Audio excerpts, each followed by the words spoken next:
Di antara tugas suci Nabi Ibrahim dan semua nabi adalah wa ja'alaha kalimatam baqiyatan fi aqibi. Nabi Ibrahim itu nabi yang diberi gelar Allah. Dia adalah nabi yang menjadikan kalimat tauhid itu kalimat yang abadi. Fi aqibih, di anak turunnya, di semua generasinya, baik anak turun karena gen maupun karena pembinaan, karena pendidikan. Ini penting sekali saya utarakan karena apa? Satu kehidupan itu sebenarnya digerakkan oleh kata-kata, oleh moto kalau oleh bahasa modern. Sehingga banyak ulama mengatakan al-ibarat kutun li'ailatil mustami'in, bahwa redaksi atau moto atau pegangan hidup itu penggerak kehidupan. Sehingga sebetulnya manusia itu digerakkan oleh kalimah-kalimah itu, oleh moto-moto itu, oleh prinsip-prinsip hidup itu. Misalnya orang Palestina itu tiap hari ke pasar gitu. Mereka ke laut gitu. Ditanya, kenapa tidak takut tembak Israel? Jawabannya lucu. Kena tembak ya mati, enggak makan ya mati. Enggak kerja ya mati. Ya sudah, sama-sama mati ya mendingan aktivitas normal.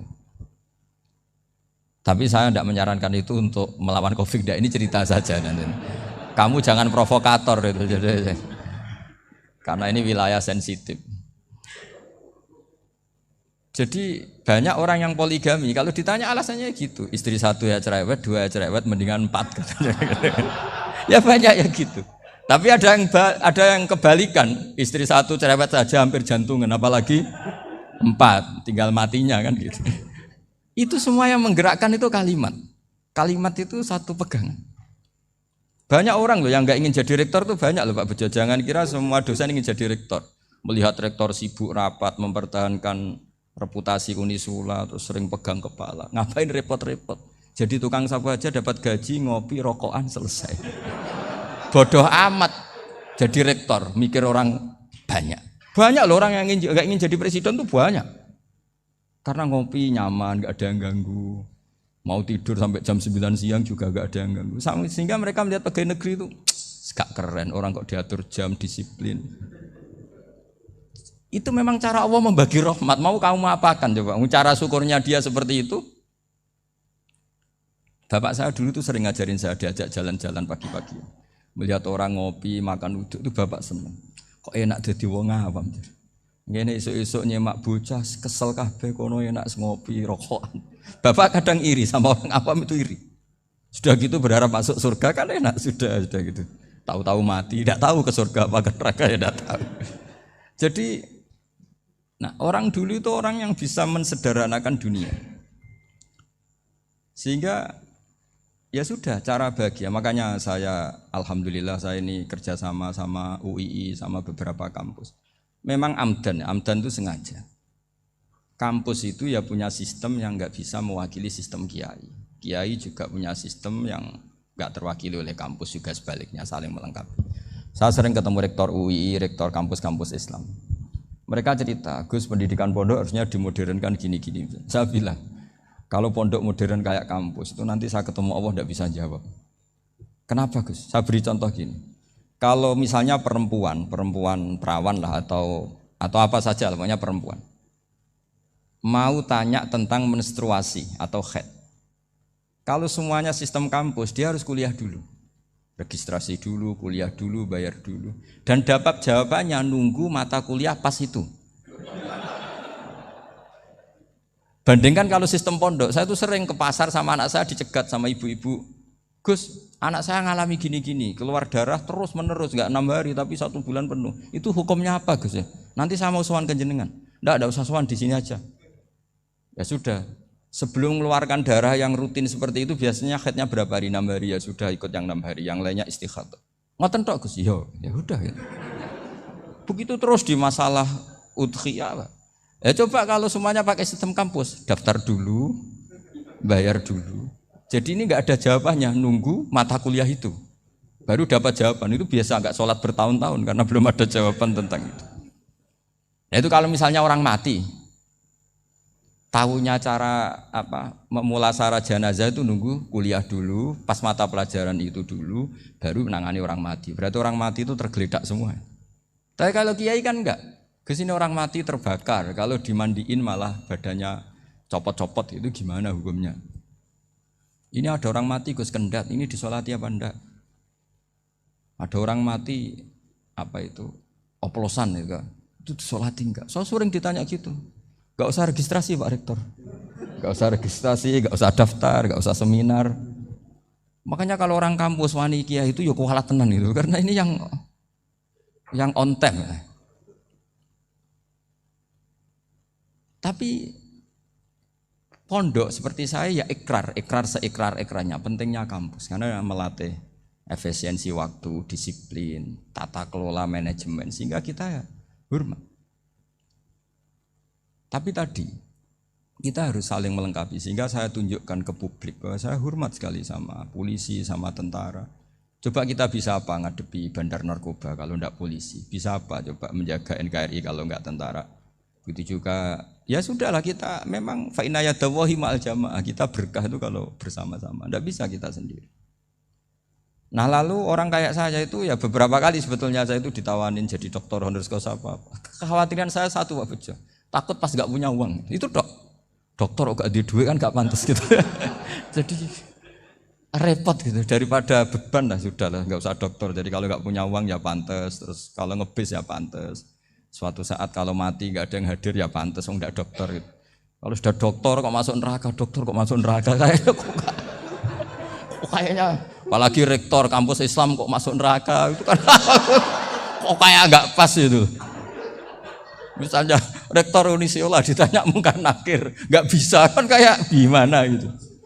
Makanya harus sering ngaji saya supaya nggak malu di depan mungkar nakir. Masa rektor ditanya mungkar nakir nggak bisa. Harus berani bentak. Ini saya rektor loh Pak mungkar nakir. Masa kalau wali-wali dulu berani. Masyhur di cerita wali-wali ditanya marabbuka manabuka. Saya ini guru tauhid. Kok kamu tanya marabbuka manabuka yang ngelotok? Kamu tidak pernah ngaji, enak aja tanya. Jadi wali-wali itu ya rileks ngadepi mungkin. Saya yakin rileks wali di Bang Pak Rektor. Saya yakin itu. Karena wali itu lebih dekat Allah. Sehingga orang dulu itu saya ulang lagi ya, ada satu kearifan namanya hidup itu apa? Hidup itu adalah cari sebanyak mungkin supaya hidup itu tidak tergantung pada banyak hal. Sehingga misalnya cara berpikir orang-orang modern itu sebenarnya banyak orang-orang ilmuwannya nggak ngagumi Amerika. Bukan karena angkuh enggak.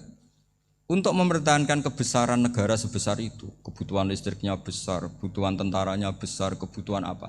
Sementara negara kayak Venezuela atau Swiss kebutuhannya ada banyak. Pertanyaannya, yang tergantung dengan banyak hal sama yang tidak tergantung banyak hal itu pinter mana? Kalau dibalik pertanyaannya gitu, negara-negara maju itu tidak keren kalau dibalik pertanyaannya. Orang yang untuk mempertahankan eksistensinya banyak, butuh banyak hal dengan yang tidak butuh banyak hal, itu pinter mana? Orang yang bahagianya nunggu jadi dokter, nunggu jadi kiai besar, kiai viral, dengan orang yang bahagia cukup dengan ngopi, itu pinter mana? Tapi kalau dibalik pertanyaannya, orang yang tahunya nikmat hanya kopi dengan nikmat yang banyak, pinter mana? Makanya Mbah Mun itu kalau guyon itu lucu. Aku iku sakake ambek wong desa sing mlebu swarga. Saya dulu eskal mlebu swarga kok disakeni. Akhirnya beliau memberi penjelasan. Wong desa iku roe pakanan enak, iku mau kopi mbek uduk. Lah swarga iku mau nuruti sing dikarepno. Akhirnya semua mangan wis ngopi, nguduk, ngopi wong ora roh pakanan liyane ku ora roh. Nasi mandi ya ora roh, pizza ya ora roh apa-apa. Terus saya bilang, wah lah niku nak nganti selera tentang wanita cantik. Iku juga sederhana. Rontok pesek ya wis cantik, rontok ireng ya wis. Apa bidadarinya seperti itu karena saking enggak pengalamannya. Jadi surga itu kan nuruti apa yang diinginkan. Kira-kira keinginan orang kampung kalau di surga itu apa coba? Makanan apa coba? Ya, nak senangnya ketemel gemblong gitu. Artinya malaikat lebih suka nangani surganya orang-orang kampung di Bang Pak Rektor. Ini sudah ribet ini. Makanan apa saja sudah harus dicoba. Terus kalau di mall tahu orang macam-macam, seleranya macam-macam pasti. Enak mana kalau sampai jadi malaikat pelayan surga? Suka ngelayani orang kampung apa yang orang kota? Orang kampung kan? Jadi ya itu guyon ya, guyon tapi itu menjadi pikiran kita bahwa orang yang banyak kebutuhan itu sebetulnya banyak kebodohannya karena menggantungkan kebahagiaannya dengan banyak hal. Makanya Imam Syafi'i ngendikan istighna itu apa? Al istighna anis sya'labi. Yang dikatakan kecukupan adalah berusaha sebanyak mungkin banyak hal tidak kamu butuhkan. Bukan memenuhi semua kebutuhan kamu, karena nafsu kamu ini tidak ada batasnya gitu. Kalau kamu penuhin nggak akan selesai. Itu ada perempuan yang kurang cantik itu minta doa saya, Gus doain suami saya kaya, terus tak guyonin, terus nggak minta. Kalau suami kamu kaya, yang pertama dirubah itu apa? Rumah Gus, supaya rumah saya bagus. Kedua apa? Mobil, supaya mobil saya bagus. Nanti yang dievaluasi itu kamu.